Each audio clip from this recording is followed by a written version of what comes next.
The Jewish community is not very gentle to the Jewish Kulturverein, if I may say so. So I became a sponsor for this institution, and I've done for the last 10 years, I financed the Hanukkah ball.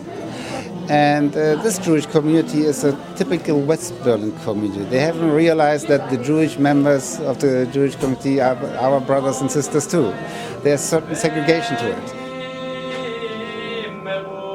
Usually we are here people who live for a long time already here, and only a small part of them, of the Russians, are coming here, because we have two synagogues where we have really prayer books with translation to Russian, and where the Russians are living more concentrated.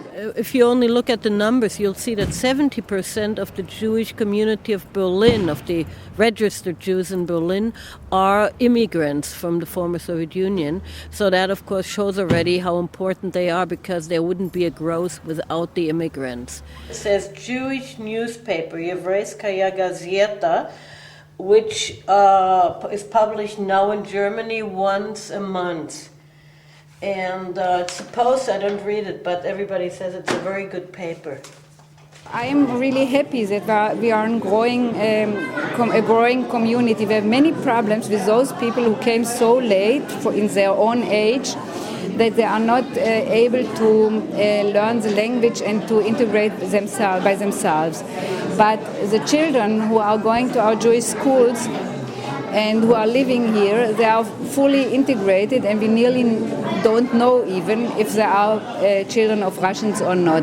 And that's our aim, and we are very happy that we are going this way and are somehow successful on this way. This is a report from a little workshop on integration, melting pot or quilt between integration and assimilation.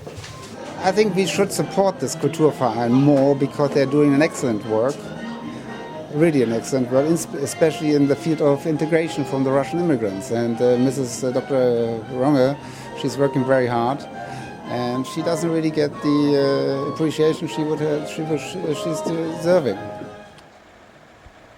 The hostility is all over, you know. People, I think it has to do with a lack of, in a way, political culture, not even political correctness, but real political culture, an argument of understanding that you have to live with different opinions, that you have to just accept that people are different. And I think this is really difficult for a lot of people, the East and in the West.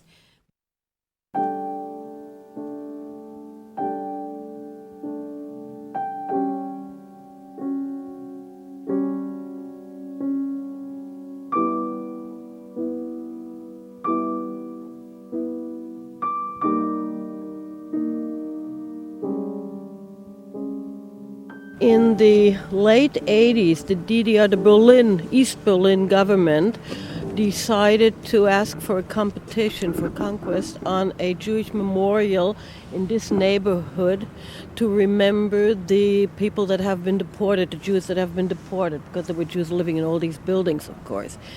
And I think it's a very moving thing. Kids are playing on it. Everybody who goes there will ask a question, which is very Jewish. Say, why is here a chair? Why is here the table?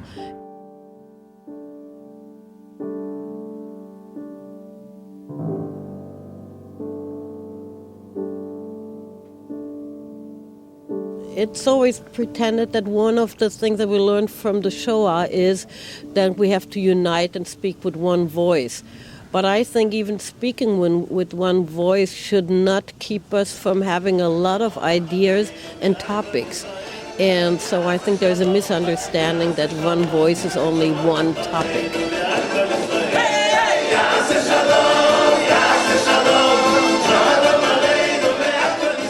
We in the East learned, I think, much more in the last 12 years than the people in the West could have learned in the last 50 years. Because maybe because we're more interested in what's going on, and because we have to argue every day, we have to defend our lives, our past lives. We have to defend them not every day, but again and again and again. While people in the West, everything is taken for granted.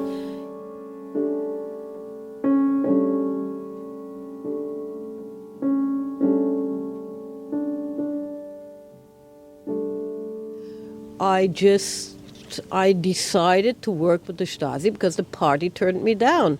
And because I thought it was really necessary in a time, I grew up thinking that there are Nazis all over, and of course there were things like that. So I joined the undercover organization. So all of a sudden, you have a chance, you seem to belong to another family, and that's it.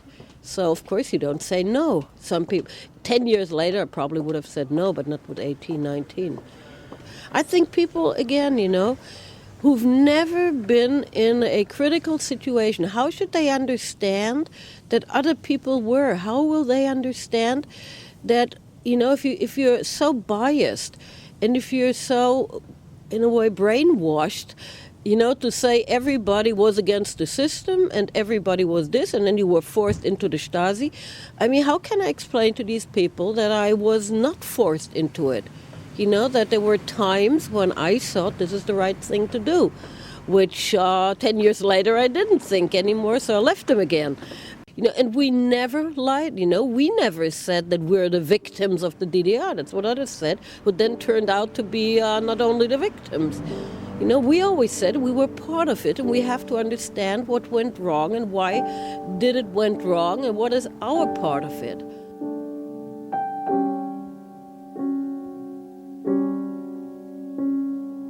I think we have to do what we're doing without regard, if we don't convince them through what we're doing, what can we do? Explain, give explanations. Maybe these people have no past of their own. God loves the ones who really learn and who, in a way, convince them, who make step by step, who get closer to the goals, not the ones that are already born innocent and die innocent and do nothing. This is not the idea about life, You really have to fight, and when you fight, you make steps or you take decisions that might not be okay all the time.